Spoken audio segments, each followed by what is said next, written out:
All right, happy Thanksgiving, and thank you, Mark. Good to be with you, sharing a holiday with everyone out there, including Bears general manager Ryan Poles, as we get ready to meet the Lions in this tradition matchup. Playing on Thanksgiving, as I just indicated with Matt Eberflus, is something we all did as kids, even if we weren't in organized football. Get as dirty and muddy before you eat that big dinner that you possibly can. This is kind of cool.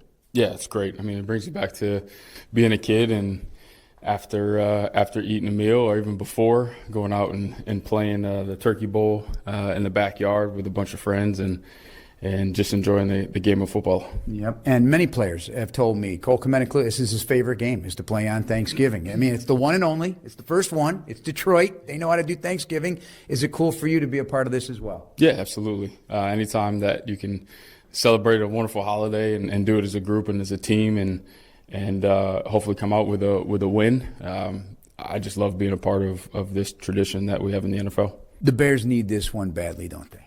Yeah, we got to get on track. We got to finish games. Really, the challenge to everyone this week was, can we have all three phases play well together? If we do that, we can come away with a win. And that points to a lot of positive things, encouraging things in that loss to Minnesota. Obviously, it hurts to fall short again, but isn't there really good tape to break down? Yeah, there's a lot of positive things happening, and that's really hard to see sometimes. I have to remind myself as a leader, too. Even when you fall forward of the ultimate goal, which is to win games, you got to find the positives in each outing, and there was a lot this game.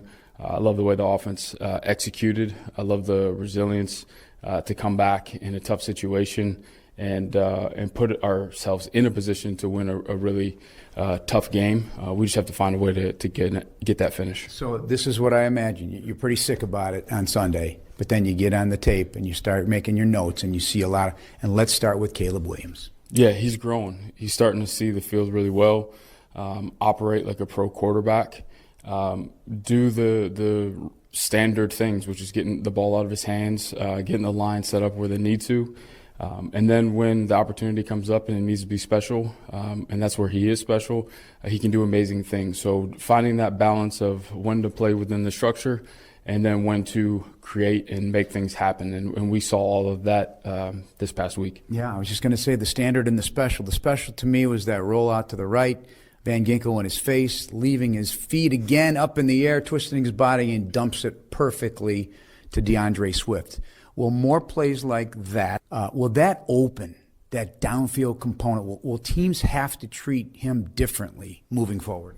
Yeah, we've noticed that teams have treated him differently really from the very beginning because they know where he can be dangerous. And that's really why it's so important for him to really be efficient within structure, because once he does that, it puts the defense in a tough position and allows the entire field to be open for him to not only continue to move the chains and run the ball, but also to hit those down the field explosives. I got to talk about fourth quarter, and that's the whole offense. But you point to your quarterback in the fourth quarter. So he's had 4 instances where he's brought the team back. Okay, and his fourth quarter numbers, his rating and all that, he's among the top 5 in the NFL quarterbacks in the fourth quarter.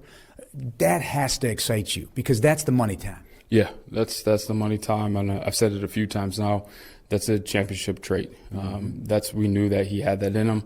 It's a great confirmation to see him do those things at the pro level. Even the throw to Swift, he had that. I want to say it was either last year or the year before at USC. It was very, very similar.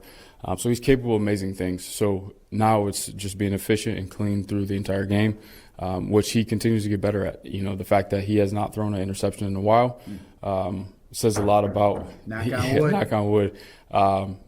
It says a lot about his maturity in the game and seeing the field the way it should be seen. And what is this saying about the budding relationship with Thomas Brown? There's definitely a chemistry, and they're in sync, which is a beautiful thing to see. And listen, I mean, we can all go back to, to college and to high school and know those teachers that you had that chemistry with, that they just taught and communicated and spoke the same language, and it just made sense to you. They motivated you and pushed you through hard times.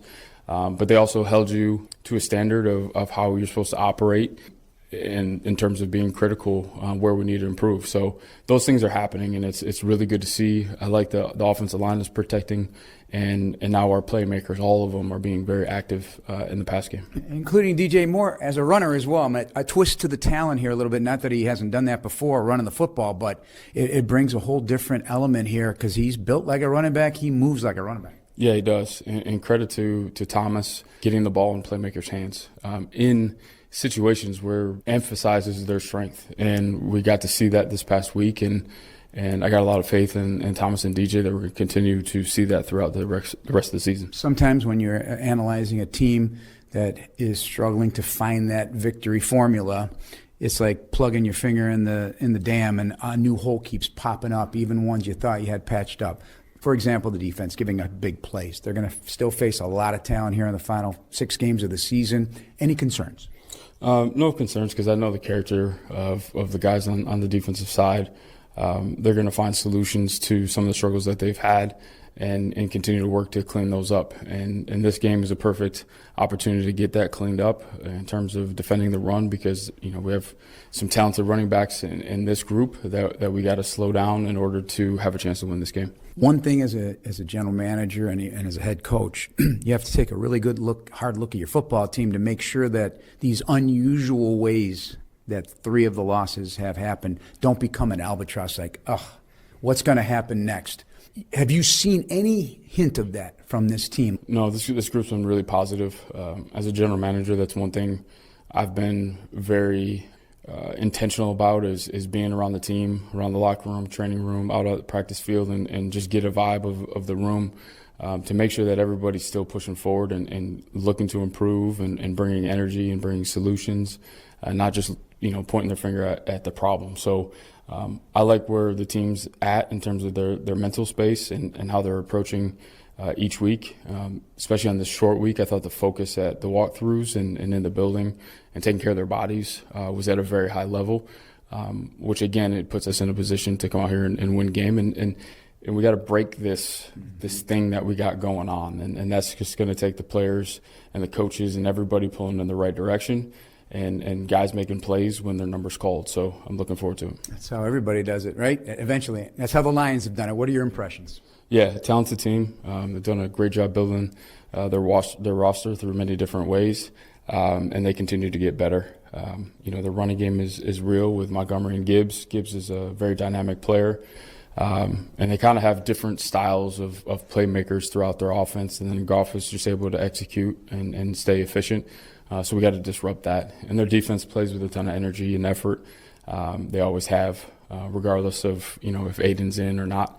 So they're a good team. They're pulling in the same direction. It's a great opportunity to see what we got today. All right, Scott's eye on one of my favorite players right now is Brian Branch. Yeah, it says something about these Alabama safeties. I swear they all make it, and they're all impact players. We see it every Sunday. But Brian's a very instinctual player.